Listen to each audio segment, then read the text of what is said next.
Yo, what's up? Welcome back to another episode of The Source.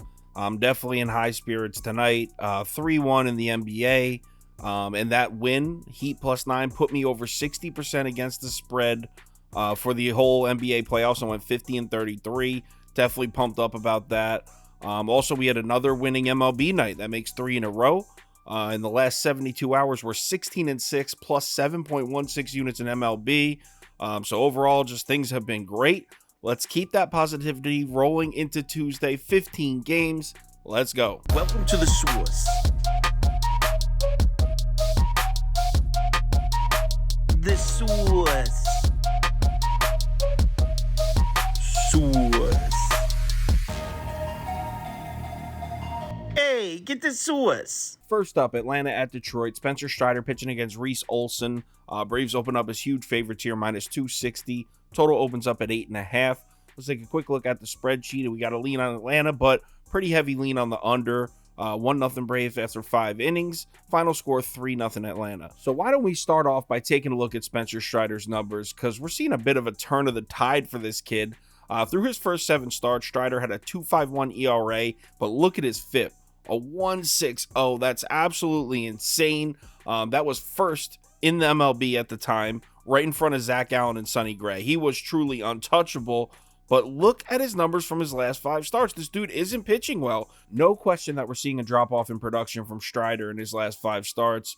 Now, to be fair, the Braves still won 4 of those 5 starts, but that's because they've given him a ton of run support. So even if we want to take a shot and bet on the Tigers scoring a few off Spencer Strider, can we really count on them to keep up with the red-hot Braves bats? The numbers say most definitely not. I mean, look at these numbers here. This is Detroit against right-handed pitching in the last 14 days. 29th in every major offensive category. If it wasn't for the Chicago Cubs, the Tigers would be the coldest lineup in baseball against right-handed pitching right now. Spencer Strider's definitely been struggling, but we just saw him go into Arizona and throw a decent game, so I think he should be fine in Detroit here, honestly. On the other side, I'm not really sure what to make of Reese Olson. I know it's only been 2 starts, and I know those starts were against the Phillies and the White Sox, but look at these numbers. A 143 OBA, a 207 FIP. This kid's just 23 years old. He's absolutely dealing. Also, both of his career starts were on the road. This will actually be his first career home start. But I'm not saying Olson's going to shut the Braves down at all. I mean, look at the Braves' offensive numbers for the last 14 days against right-handed pitching. Yeah, they did cool off a bit in the Washington series, but we're still looking at elite offensive numbers here against righties. So again, I'm not saying Reese Olson's going to shut the Braves down, but I wouldn't be surprised if he puts together a decent start, maybe 5 innings, 3 runs, something like that. So with Spencer Strider trending downwards and with Reese Olson carrying some sneaky value, I'd like to take a sharp shot on the Tigers +1.5 and +130. But when you look at these bullpen numbers on top of the Braves' offensive numbers, you just can't do it. Atlanta bullpen is first in WOBA over the last 14 days. One of the hottest bullpens in baseball. So I really can't get there. If you can get the Tigers' first 5 +1.5 at a decent price, I'd say maybe take a shot. Right now I'm seeing it at -130. So I'll say Detroit first 5 +1.5 at -130 or pass next game. Blue Jays at Orioles. Chris Bassett pitching against Dean Kramer. Toronto opens up as -155 favorites. Total opens up at 8.5. Let's take a quick look at the spreadsheet. And according to the model, we're looking at 4-2 Blue Jays after 5 innings. Final score 6-3 Blue Jays. So the main factor in betting this game is the Baltimore bats. But first, let's take a look at Chris Bassett's splits. Obviously, we know this dude is more vulnerable on the road. If you've been betting baseball for multiple years, that's not news to you. You already know that. Look how elite Chris Bassett's numbers are at home in Toronto this year. 2.18 ERA and 0.75 WHIP. Absolutely elite. But when we switch it over to his road starts, 4.43 ERA and a 5.93 FIP. That's terrible. 5.93 FIP is bad. So right off the bat, we should be leaning Baltimore before we even look at anything else. But the question is, can we trust the Orioles bats? Remember, this lineup's been slumping for a while now. Check these numbers out, though. So on the right side, you'll see the numbers from the Baltimore Orioles bats for the last 30 days minus the last 4 games. You can see 22nd in WRC+, 20th in OPS, not good at all. But look at the last 4 games. Are the Orioles bats back? I mean, I know it's just 4 games, but they're first in basically every category. If Baltimore's bats are back, if they're back to where they were earlier in the season, then the Orioles money line at home at +130 against Bassett is a layup win. The question is, do you think 4 games is enough of a sample size to declare the Baltimore offense officially back? Here's where betting the Orioles gets a little bit shaky. It's kind of tough to back them against the Blue Jays when Toronto just continues to win games. Blue Jays are 11-5 in their last 16. Also, look how this Toronto lineup has produced on the road in the last 30 days. They're first in every major offensive category. And their 3 most recent road series were at Tampa, at Mets, and at Minnesota. So it's not like they've been going to Oakland or Colorado.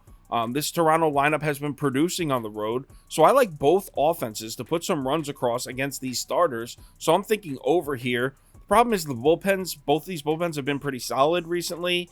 So I'm going to stick to the first 5. I'll just fade both starting pitchers in this spot. Give me the first 5 over 4.5 next game. Yankees at Mets. Luis Severino pitching against Max Scherzer.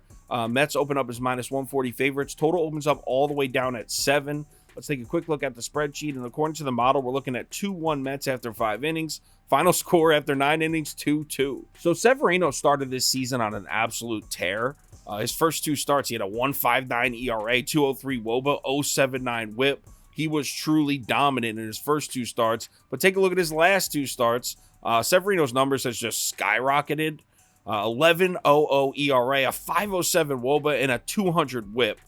11.49 FIP. I didn't even know FIP went that high. So Severino really struggling in his last 2. Now, getting smacked around by the Dodgers is one thing. It's the Dodgers. But getting bullied by a White Sox lineup at home, a White Sox lineup that doesn't hit righties, that's inexcusable and definitely concerning for Severino. The Mets lineup may not be very potent right now. That being said, they do have some solid career numbers off Severino. Through 45 plate appearances, they have a 286 average and an 833 OPS. Sure, the Mets got shut down by Mitch Keller, but other than that game, they've scored 4+ runs in each of their last 6, averaging 5.8 runs per game. During that span, they're 12th in WRC plus versus righties, 6th in isolated power versus righties, and the isolated power is especially interesting because Severino's allowed 6 home runs in his last 2 starts. So Mets hitting with some power against righties, Severino giving up some long balls recently. And then on the other side, obviously, we're looking at the Yankees lineup without Aaron Judge in it. Over their last 6 games, they've hit 4 more runs just once. They're averaging just 2.8 runs a game. They're just 2-4 in that stretch. Through 18 games without Judge this season, the Yankees are actually 8-10 now, but the offensive numbers are just terrible. 209 average and a 641 OPS as a team. Those would rank 30th and 29th in the MLB. So statistically, the Yankees have one of the worst offenses in baseball, if not the worst, without Aaron Judge. Now they got to try to hit off Max Scherzer, and through 18 innings of work at home, this guy's numbers are insane. An 0.50 ERA, a 176 WOBA, 0.78 WHIP, and a 188 FIP. He's been an absolute monster in Citi Field. He should bounce back in a huge way and dominate this Yankees lineup statistically. Now, when it comes to the bullpens, the Yankees definitely have a huge edge here. The Yankees bullpen has been good as hell, and the Mets bullpen has really struggled, but one thing I will say, the Mets have Robertson, Ottavino, and Raley all rested, and Scherzer will probably go 6-7 innings into this game, so I think there's enough available arms to seal the win here. So I'm going to roll with the Mets. I'll take the Mets money line at -140. I may also look at the Mets first 5 minus a half run at -105. I'll let you know what I end up doing on the live show tomorrow at 4 p.m. next game. Rockies at Red Sox. Cutter Crawford pitching against Chase Anderson. Boston opens up as a -215 favorite. Total opens up at 9.5. Let's take a quick look at the spreadsheet. And according to the model, looking at 3-2 Red Sox after 5 innings. Final score 4-3 Red Sox. So like I said, Cutter Crawford's pitching for Boston, and here are his numbers on the season. Not great, but not absolutely terrible either. The problem with these numbers is a lot of these came from appearances out of the bullpen. He's only made 4 starts on the season, and look at his numbers in those 4 starts. You can see the ERA jumps up from 3.68 to 6.60, a significant jump here. The Red Sox are just 1-3 in Cutter Crawford's 4 starts. In reality, out of those 4 starts, only 1 was decent. It was actually pretty good, but it was against the Tigers, and we've already covered how bad they are against right-handed pitching. Basically, I do not trust this dude as a starting pitcher at all. That being said, he's at home pitching against this Rockies lineup, and check this graphic out. These are Colorado's numbers against right-handed pitching in the last 30 days. Notice they're first in average, 4th in OPS, but WRC plus is all the way down at 18th. The reason for that is Coors Field. WRC plus takes into account situations, fielding, and ballpark advantages or disadvantages. With the Rockies especially, this kind of metric is super important because I'm sure some people glance at these numbers and like, oh, bro, the Rockies are crushing righties, when in reality they're not. Now, Chase Anderson is pitching for Colorado, and he's definitely come back down to earth a little bit after starting off his career with the Rockies with 3 straight gems. He joined the team and had 3 straight great starts. But now look at the numbers from his last 2 starts, and I know you're thinking 3.97 ERA and a 106 whip doesn't look bad, but look at that 680 FIP. That is terrible. That indicates that he's had a lot of good fortune to have that ERA in his last 2 starts. But look at what he's pitching against here. The Red Sox bats have just been so cold. Here are their numbers against right-handed pitching in the last 30 days. 25th in OPS, 25th in WRC+. I mean, does that really scare you? Even if you're not a believer in Chase Anderson, and I don't know if I'm even a believer in Chase Anderson, you can't argue with those terrible Boston offensive numbers against righties recently. Now, lastly, let's take a look at the bullpen numbers from the last 14 days. And when I was pulling these up, I was expecting Boston to have the edge, but the Red Sox bullpen has been slipping, man. Actually, if you put these numbers up next to each other, Colorado's bullpen has actually outperformed Boston analytically in the last 14 days. So if I'm expecting a low-scoring game and Colorado has the slight bullpen edge, how do I not take the Rockies here? Plus 1.5 at plus 100, I like that. I also really like the under at 10. I might end up betting them both. I'll let you know what I end up doing on the live show at 4 p.m. next game. Brewers at Twins. Corbin Burnes pitching against Pablo Lopez. Twins open up as very slight favorites here, minus 116. Total opens up at 7. Let's take a quick look at the spreadsheet. Heavy lean on the under here. Looking at a 1-1 tie after 5 innings. 9-inning score, 1-1. You mean to tell me I get Corbin Burnes at a plus money price right when he's found his groove, and I get to fade Pablo Lopez, who remains steadily overvalued at home? Sign me up. I mean, where do I sign for that? Look at the way Corbin Burnes started this season in comparison to his last 3 starts. Now, for most of the season, Corbin Burnes has been solid. I'm not saying he's been trash, but he hasn't quite been his normal dominant self. 3.97 ERA, 300 WOBA, and 4.81 FIP. Those aren't Corbin Burnes numbers. But look at his last 3 starts. 1.71 ERA, 1.66 WOBA, and a 2.61 FIP. That's more like it. That's more like the Cy Young caliber Corbin Burnes that we've become accustomed to. He's now on the road pitching against the Twins. First of all, Corbin Burnes has been much better on the road than he has been at home this year. And on top of that, the Twins will most likely be starting 5 left-handed bats due to recent injuries. Look at Corbin Burnes' numbers on the road against lefties this year. Just a 207 WOBA, an 089 whip.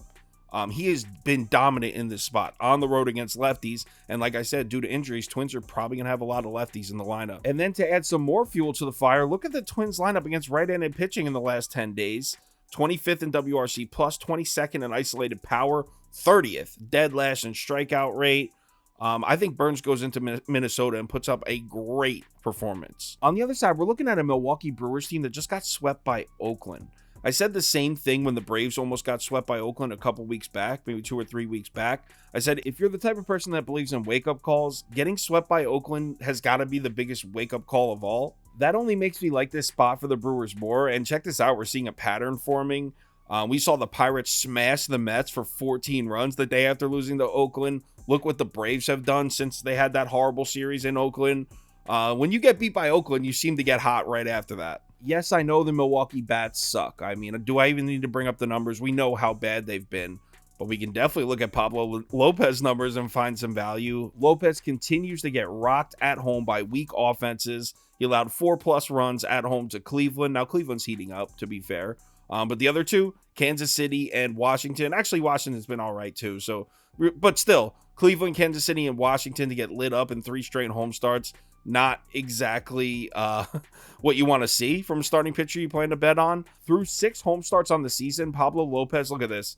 6.11 ERA, a 3.28 WOBA, and a 1.30 whip. I think Milwaukee's bats are going to put some runs across on this guy, man. Add on the fact that Milwaukee's bullpen seems to be heating up. They got the bullpen edge as well. I got to roll with the Brew Crew at home with a plus money price. Give it to me. Next game. Giants at Cardinals. Alex Cobb pitching against Jack Flaherty. Cardinals open up as very slight favorites here, minus 115. Total opens up at 8. Let's take a quick look at the spreadsheet. According to the model, we're looking at a 3-3 tie after 5 innings. Final score 5-3 Giants. So we got Alex Cobb on the mound. So obviously we got to start with some home away splits here because his are significant. He's got absolutely savage numbers at home, a 1.43 ERA, 2.90 FIP. Alex Cobb at home, definitely a monster. But on the road, we're looking at a bit of a different story here. The 3.70 FIP is still pretty solid, but if you look at his ERA and WHIP numbers, there's definitely a jump here. The crazy part is he actually started off the season with some decent outings on the road. Look at the numbers specifically from his last 3 road starts. Cobb's gotten rocked in 3 straight starts on the road. Cobb got hit up at Colorado, at Milwaukee, and at Minnesota. Now he's pitching in St. Louis, and look at how the Cardinals lineup has been producing against right-handed pitching recently. These are just over the last 7 days, but 5th in WRC plus 6th in OPS. Cards bats have really found it against righties. And yeah, 7 days may be a bit of a small sample size, but even if we change it to the last 30 days, we're still looking at solid numbers against righties, 9th in OPS, 7th in WRC+. I truly think the Cardinals bats get to Cobb in this game. Logan Webb is a very obvious ace, and the Cards were able to get 3 runs across on him. Granted, it was over the course of 7 innings, not that great, but I'm not scared of Cobb at all in this spot. Now, on the other side, we got Jack Flaherty, and check these numbers out. Now, I'm not thrilled with the idea of backing Jack Flaherty, but look at the turnaround in this man's season. Through his first 8 starts, he had a 6.18 ERA, a 1.73 WHIP, and a 5.64 FIP. Absolutely awful. Now look at his last 5 starts, though. A 1.50 ERA and a 2.57 FIP, which means he hasn't even been getting lucky. He's been truly pitching that well. And I know some people are going to look at Jack Flaherty's home-away splits and maybe get concerned because he does have some bad-looking numbers at home in St. Louis. But most of those happened earlier in the season when he was still struggling. He's had 3 straight starts on the road. So I don't know how much weight I'm going to put into those numbers at home, considering they were all back early in the season when he wasn't pitching well at all. Now, bullpen-wise, this is where the edge definitely goes to the Giants, and it's not even close.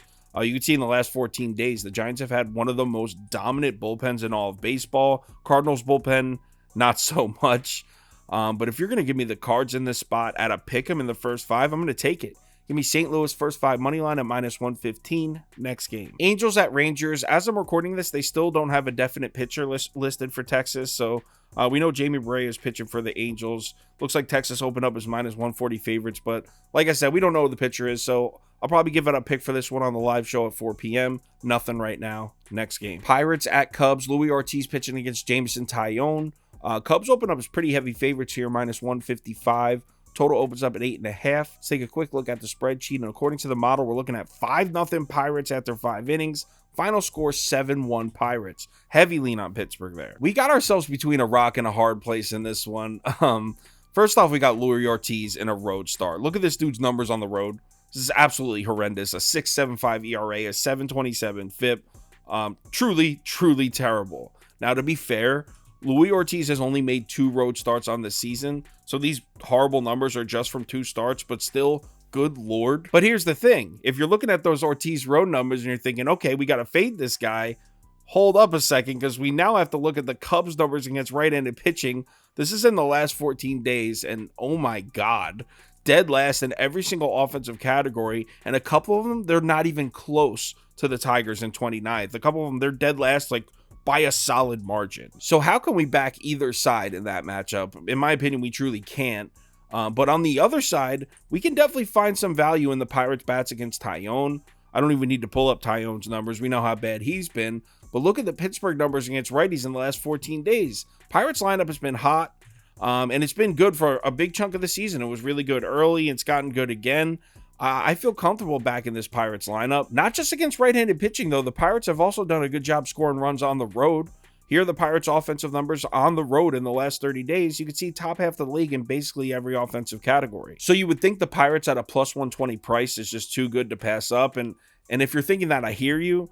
But I do have some concerns. It's not just Ortiz on the road. Look at the Pirates' bullpen numbers over the last 14 days. This is one of the worst bullpens in baseball right now. But I mean, I still do like the Pirates at +120, but I think Pirates team total over might be the play. Just back the Pirates bats against Taillon and leave Ortiz and the shaky ass Pirates bullpen out of it. That line's not open yet. So I'll say Pirates money line or Pirates team total over. depending on where the line opens. I'll let you know for sure on the live show at 4 p.m. next game. Reds at Royals. Brandon Williamson pitching against Jordan Lyles. Royals open up as heavy favorites here, minus 140. Well, heavy favorites for the Royals, I should say. Total opens up at 9. Let's take a quick look at the spreadsheet. According to the model, we're looking at 3-1 Reds after 5 innings. Final score 5-2 Reds. Well, before we even start this one, I can tell you straight up, I refuse to back Jordan Lyles. I know this line is a little suspect. It seems like the books are taking a stance on Lyles, but they've done that in the past too. It never worked out for him. Overall, I just refuse to pass up the price they're giving us on Cincinnati here. Jordan Lyles is now 0-10 with a 6.84 ERA, a 6.01 FIP, 2.2 home runs per 9. Now, to be fair to Jordan Lyles, he's definitely been worse on the road. He hasn't been quite as bad at home, but he's still been terrible. I mean, the Reds regularly start 6 right-handed bats on a day-to-day basis, including some of their best bats. At home against righties, Jordan Lyles is posting a dreadful 3.85 WOBA and a 3.0 home runs per 9, and a 7.11 FIP. I mean, no chance. And look at the Reds' offensive production on the road in the last month. Second in WRC+, second in WOBA, second in OPS. I mean, they've just been dominant, and now they've added a red-hot De La Cruz to the lineup. Just no way. I'm not the hugest advocate for Brandon Williamson. Certainly don't trust him that much, but look at the Royals' numbers in the last 30 days against lefties. I mean, 28th in WRC+, 27th in isolated power, 27th in OPS. If there was ever a spot for Williamson to put up a good start, it's this one. Prime position here on the road in Kansas City. The Kansas City Royals are now 0-13 in Jordan Lyles starts. Do I even need to say anything else? I probably could have just ended it right there. Give me the Reds money line. Next. Nationals at Astros. Patrick Corbin pitching against Hunter Brown. Houston opened up at minus 360, but it's all the way down to like minus 240. So I don't know if there was a pitching change in there. This line moved a crazy amount since it opened. Total opens up at 8. Let's take a quick look at the spreadsheet. According to the model, we're looking at 6-1 Astros after 5 innings. Final score 8-3 Astros. I would love to go sharp and back my guy Patrick Corbin here in the first 5, but on the road in Houston, the Astros bats have just caught fire against lefties. Remember about a week and a half back, I was saying, oh, I don't trust the Astros against lefties. Well, they're making me eat my words because in the last 14 days, look at these numbers. Look at these numbers from the Astros bats against lefties. They're out of this world. So maybe a Houston team total over, but most likely this is just a pass for me. Next game. Guardians at Padres. Tanner Bybee pitching against Joe Musgrove. Padres open up as solid favorites here, minus 195, and the total opens up down at 8. Let's take a quick look at the spreadsheet. And according to the model, we got a lean on the Guardians. Cleveland, baby. 3-1 Cleveland after 5 innings. Final score 5-2 Cleveland. So this was looking like the easiest decision of the day for me at first. When I first looked at this, of course I was leaning Cleveland. I mean, look at their numbers against right-handed pitching over the last 14 days. Cleveland has one of the hottest lineups in baseball. Guardians are now 6-2 in their last 8 games. Joe Musgrove is a beast, don't get me wrong, but the Padres never seem to give this dude any help. San Diego's just 2-4 in Musgrove's last 6 starts. Also, look at Joe Musgrove's numbers at home on the season. He's gotten shelled in San Diego a couple of times. A 5.89 ERA and a 5.02 WHIP. Those aren't good numbers. Now, to be fair, those numbers are definitely a bit skewed because one of Musgrove's home starts, he got rocked into another planet, and that was the Mexico City game. So it wasn't really a home start, and it was 8,000 feet above sea level or whatever the hell that was. So Musgrove has not been nearly as bad at home as those numbers indicate. Here's where backing Cleveland gets a little dicey. Tanner Bybee's having an absolutely savage season this year. His rookie year, he's a monster without a doubt. But look at the production drop-off in his home-away splits here. He hasn't been absolutely terrible on the road, but it's a noticeable difference from his numbers at home. And that 420 FIP on the road also indicates that he's gotten a bit lucky. And the Padres bats have shown some signs of improvement. I mean, here are their numbers against righties in the last 14 days. It definitely doesn't scare the shit out of me, but these are better than they were looking 3-4 weeks ago. I mean, these are some pretty average looking numbers. 16th in OPS, 14th in WRC+. They're kind of meh. I'm not crazy sold on the Tanner Bybee versus San Diego bats. That matchup I'm not crazy sold on. But look at the bullpen matchup here. The edge definitely goes to the Guardians. Cleveland's bullpen has been one of the most solid and consistent in the MLB this entire year. And then even if you isolate it to the last 14 days, last 30 days, no different. Cleveland's bullpen has been really reliable. San Diego's not so much. So at plus 145, this is too tempting to pass up. Cleveland's won me a lot of bets recently. Not going to bail on them now. Give me the Guardians money line at plus 145 next game. Marlins at Mariners. Edward Cabrera pitching against George Kirby. Seattle opens up as a minus 140 favorite. Total opens up down at 7. Let's take a quick look at the spreadsheet. According to the model, we're looking at 4-0 Fish after 5 innings. Final score 6-1 Marlins. So we got Edward Cabrera on the mound, and he's a solid starting pitcher, and he's coming off back-to-back excellent starts. But I think both he and the Marlins might be a bit overvalued heading into this game. First of all, Cabrera splits. I mean, he's been considerably worse on the road this year with a 5.91 ERA and a 1.53 whip. Through his 7 road starts, opponents are averaging 2.9 runs a game. That's 2.9 runs a game off him, not total in the game. So, yeah, definitely been considerably worse on the road. I don't trust the Seattle bats at all, but they've quietly woken up a bit. The last 4 starting pitchers to face the Mariners combined for 19 innings pitched, a 7.58 ERA, and a 1.68 whip. So they've been getting to starting pitchers recently for sure. I think even if they're able to put just 2 runs on the board, we can cash a first 5 bet here. And if the Mariners continue to hit starters like they have in the last 4 games, this should be an easy one. Add on the fact that this might be a bit of a buy low spot for George Kirby. He's coming off his worst start of the season. He just got blasted for 11 hits and 5 runs by the Padres. Miami's recent ranks versus right-handed pitching have been great, but their production has come to a screeching halt. I mean, they didn't score at all in that White Sox series. Look at the last 4 righty starters to pitch against the Marlins. We're talking about Miller, Giolito, Kopech, and Cease. They combined for 24 innings pitched, just 3 runs total allowed. So the Marlins were hitting righties very well. Not any longer. So I'm going to rock with Seattle here. Looking at the first 5, may play the full game, haven't decided yet. So for this video, let's say Mariners first 5, but I'll let you know for sure on the live show at 4 p.m. next game. Tampa at Oakland. We don't know who's pitching for Tampa at the time I'm recording this, so I'm skipping this one. Next game. Phillies at D-backs. Zach Wheeler pitching against Zach Davies. Parazax. Phillies open up as minus 150 favorites. Total opens up at 8.5. Let's take a quick look at the spreadsheet. According to the model, we're looking at 3-2 D-backs after 5 innings. Final score 5-3 D-backs. Big question in this one. Are you a believer in the metric FIP? Because if you are, all these Wheeler home away splits aren't nearly as meaningful. As you can see, there's a huge difference in production here. A 2.93 ERA at home, a 5.18 ERA on the road, 0.98 whip to a 1.30 whip. No question, difference in production. But look at his road stats. You see that FIP, 224? That indicates that Zach Wheeler in his road starts has been one of the most unlucky starting pitchers in baseball. I personally call bullshit on that. I like looking at the FIP numbers, but Wheeler's struggles on the road date back multiple seasons, way before just this year. So if this was a 1-year thing, I would say, you know what? All right, maybe we can trust Wheeler on the road. But we've seen this for a few years now. But I admit it does make it tough to predict this game, considering the D-backs bats have definitely cooled off a bit against right-handed pitching. Look at their numbers over the last 14 days, slightly below average. And compared to where Arizona's bats have been against righties for most of this season, makes it concerning here. I normally love fading Zach Wheeler on the road, but I'm a little hesitant in this spot. Especially because we got Zach Davies on the mound for Arizona, and the Phillies have solid career numbers off this guy.